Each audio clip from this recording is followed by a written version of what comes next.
Hey Aquarius, thanks for checking out your weekly forecast for November 8th through the 14th. As you can see, there's a different little background here. I am yet again on the road, traveling once again, story of my life. But show must go on. The people still need their weekly forecasts, so we're going to keep them coming, regardless of where I'm at. So we're going to see what's coming up for Aquarius. Sun, Moon, Rising, and Venus for November 8th through the 14th. Now, I'm setting the intention for the 8th through the 14th. However, you might stumble upon this video outside of that time frame. Don't you worry, you're going to find it whenever you're meant to hear the messages. Keep in mind these are still general readings, so not every single message will resonate. Take the ones that do, leave the ones that don't. Without further ado, my dear Aquarius friends, let's see what's coming up for you guys. Aquarius, Sun, Moon, and Rising in the week ahead. One more shuffle. All right, that feels nice and thorough to me. First card coming up for Aquarius is the Eight of Swords. Now, the Eight of Swords comes up when we might be feeling a little bit stuck or a little bit trapped in a situation. Okay, but the Eight of Swords wants us to know we're not as stuck as we think we are. That the situation is not as bad as we think. A lot of the times I see the Eight of Swords come up to say the very thing that you think is a problem, there's actually a way that you can work it to your advantage. You can work it in your favor. And I'm getting a very interesting message. Some of you are expecting for me to give you like what I usually say about the Eight of Swords, but I'm not, because that's not the feeling and the vibe I'm getting from the Eight of Swords. Like I said, and some of you have heard me say, you know, she's not really that bound up. She can shimmy out of it. She can push the blindfold off her eyes and then see that there's not even swords around her. She can step forward. She can move forward. She can even take some of those swords as like tools or weapons on the path. And that's the aspect of the card that Spirit's drawing my attention to. So, I feel like there's something that some of you have been seeing about yourself as a flaw or a defect or a deficit. And you're trying to cover it up. You're trying to hide it, like in a work situation or like in your employment or something. Like you're trying to, pass as like you're like everybody else. So there could be an aspect of your personality that you're toning down, or a way of thinking that you're trying to repress, and you're trying to be like the status quo. You're trying to be like another one of the cookies that came out of the cookie cutter. But Spirit is saying the thing that you think is working against you, the thing that you think is holding you back, is actually the key to your success. The thing that you think is a problem is actually a solution. You just have to implement it correctly. Okay? So, something that you think is bad about you is actually an opportunity for you for independence, for growth, for change. And instead of working against it, it's time to figure out how to work with it, how to use it constructively, how to use it positively, right? How to nourish and nurture that aspect of yourself. We're not all meant to be the same kind of way, right? We're not all meant to work a 9 to 5. We're not all meant for the corporate life. We're not all meant to be doctors and lawyers. So it's about embracing yourself instead of trying to find success within another identity. It's like you're having to fake being a different person to obtain somebody else's idea of success. And Spirit is saying it's time to break out of it. It's time to see the truth of the situation. It's time to see the truth of yourself. It's time to see how you have a lot of solutions available to you, and to embrace yourself. The thing that you think is working against you is an opportunity to actually use it to get ahead. That's the feeling and the vibe Spirit is giving me as I'm looking at this Eight of Swords. The next card that's coming up for you guys, for Aquarius, Sun, Moon, and Rising, is the Hermit. This is a card that's already come up for a few of the signs, right? So if you're somebody who watches your Moon, Sun, and Rising sign videos, you may have seen it. It's really being emphasized. Traditionally speaking, the Hermit card can indicate Virgo energy. So some of you could be dealing with a Virgo.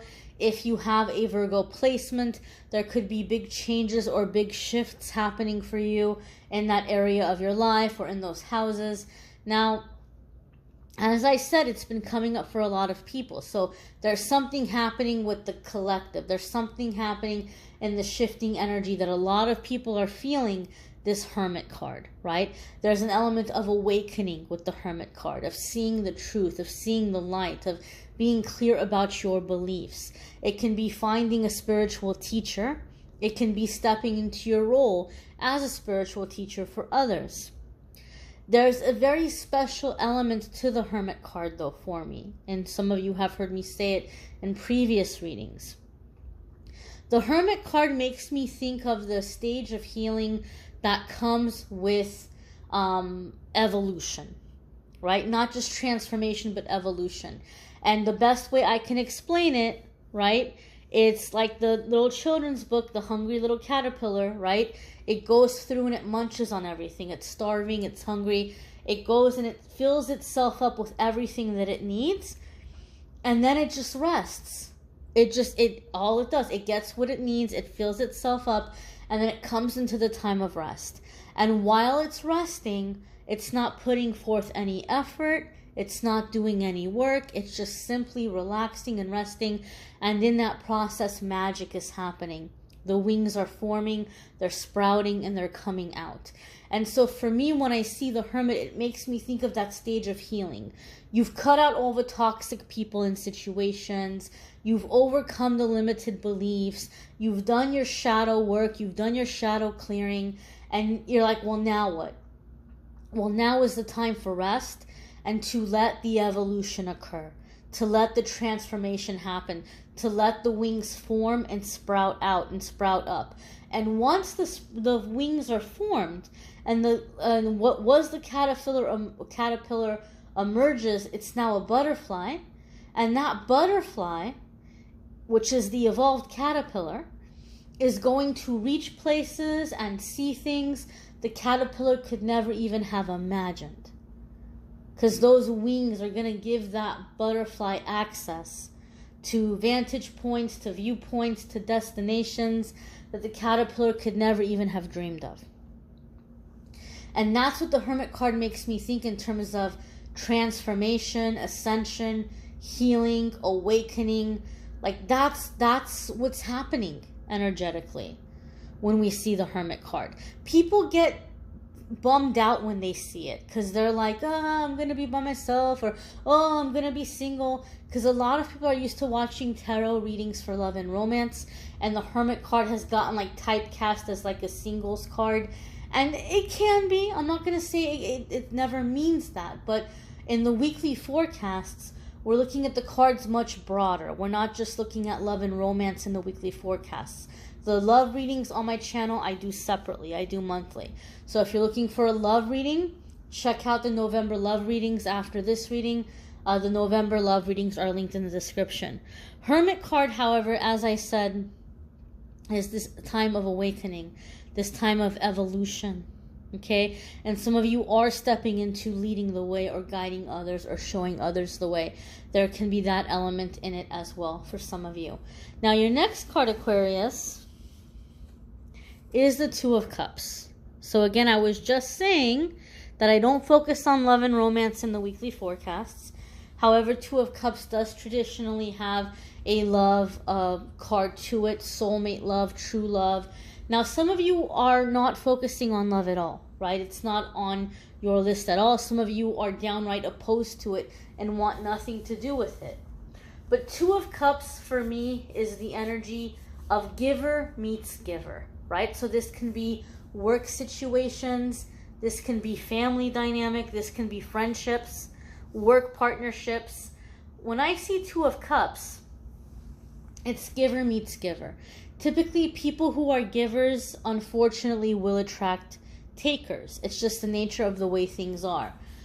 But when Two of Cups comes up, it's giver meets giver. So both these people are thinking, what can I do for the other person today? How can I step up? How can I be supportive? How can I help them out? How can I make their life easier today? Each person is thinking this of the other person. So these are the kinds of partnerships that can go on forever because both people are feeding the connection. Both people are there filling each other's cup. So this is the kind of connection that will go on forever and ever and ever. As I said, some of you want nothing to do with love. So this could be coming in terms of other types of dynamics or interactions with others. Okay? Two of Cups is the balance. It's harmony. It can also sometimes indicate resolution. Maybe not reconciliation, but I'm hearing resolution. So I feel for some of you, you've been feeling like there's been this unfair obligation or unfair responsibility that's been put upon your shoulders. And I feel like there's some resolution where it's getting figured out. So for some of you, there could be alimony or child support that is being recalculated or readjusted. That's more fair or more balanced, right?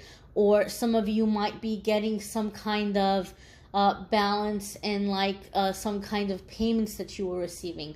I don't typically associate money or finances with the Two of Cups. Two of Cups is not exactly a money card, but as I'm getting the feeling or the sense of resolution and being supported, I feel for some of you there is a monetary aspect of it or a monetary association to it of something being revised. Something being revised, something being made more fair, something being made up to date. For some of you, it could even be like somebody is stepping up and wanting to make amends for a way that they left you hanging or making up for lost time. But I feel there's this sense of assistance and support coming in for you, Aquarius. Your next card coming up here, my dears and my darlings, is the Hierophant, right? Some people are like, this is a love reading. We have the Two of Cups and we have the Hierophant. This is a love reading. Spirit wants to talk about love. That can be the case for some of you, right? Traditionally in love readings, Hierophant is seen as commitment, right? Commitment, marriage, all that good stuff. And for some of you, there could be commitment. There could be coming together. There could be agreements. There could be marriage for some of you. However, Hierophant can indicate Taurus energy. Some of you could be dealing with a Taurus, sun, moon, or rising, or Venus, right? It might not be their sun sign. So some of you, there could be a Taurus element, or if you have a Taurus placement, again, there could be changes for you or shifts for you in those houses or that area of your life. The Hierophant is also a card that reminds us the importance to align with our beliefs, to align with our values. And this to me is going full circle and bringing me back to the Eight of Swords. Because the feeling I got for Aquarius with the Eight of Swords was there was an aspect of yourself you were trying to stifle or separate yourself from to be a different kind of way, to be a different kind of person. And this could be something in terms of your values. Maybe some of you are silencing or stifling your conscience to be in a certain field or to do a certain kind of work. Maybe some of you are going against your beliefs, your ethics, your morals, your principles to achieve a worldly idea of success or what other people have told you should be your goal of what way of being successful. And so Hierophant can sometimes come up to say that our success, our happiness, finding our soul family, finding our soul tribe, finding true love, finding connection, finding purpose, finding joy, finding abundance that comes to us easily, it's all going to fall into place as long as we're making our choices and our decisions based on our values and based on our beliefs. As long as we're making choices based on our principles and our value system, everything else is going to flow to us quite effortlessly. You have a compass inside of you that directs you, that tells you which way to go. But we don't listen to it because we're kind of trained not to listen to it. We're trained to do what we're being told versus what our spirit or our soul is guiding us to do. You have an inner compass that's telling you what the right path is for you. And you're going to unlock it and you're going to be connected to it whenever you start making your choices and your decisions based on your ethics, your principles, your priorities, what is important to you. That's when you're going to find like-minded people. That's when you're going to find opportunities that you truly enjoy, that you want to be involved in, that you want to be engaged in. Okay? So if you're feeling kind of like, where is my place? Where is my path? Where are my people? You know, once you start making your choices based on your beliefs and your values, you're going to feel less lonely. You're going to find people like you. You're going to find the other butterflies. Okay? You're going to realize you're not a caterpillar. You're a butterfly. And you're going to find the other butterflies. But you have to start doing what you feel is the right thing to do in your heart.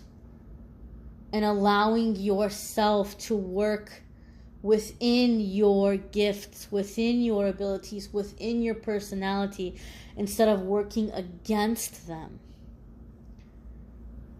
Okay, so this is going to require practicing self-acceptance and practicing, not being so judgmental of yourself. And the hardest part can be for a lot of us to forget the criticisms that we receive when people make fun of us or tell us we're too much this way or not enough that way. So I think a good affirmation that can help a lot of you Aquarius who are dealing with this is, to call on Archangel Jophiel and say, thank you, Archangel Jophiel, for helping me see myself as heaven sees me, for helping me love myself as heaven loves me, and thank you for helping me to see others as heaven sees them, and to love others as heaven loves them.